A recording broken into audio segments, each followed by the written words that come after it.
Hello guys, in today's video I'm going to show you how to enable the AdaptiLift for high thresholds in your ROBOROCK Qrevo Edge.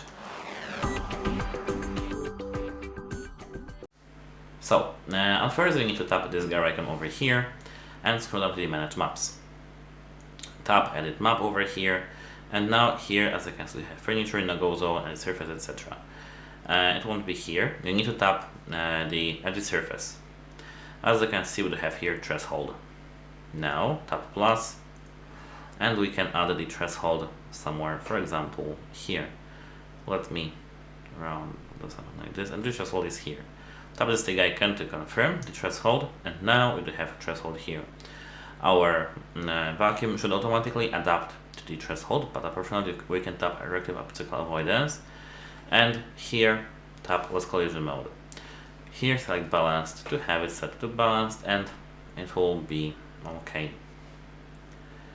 And that's it. Hope it helps you, and goodbye.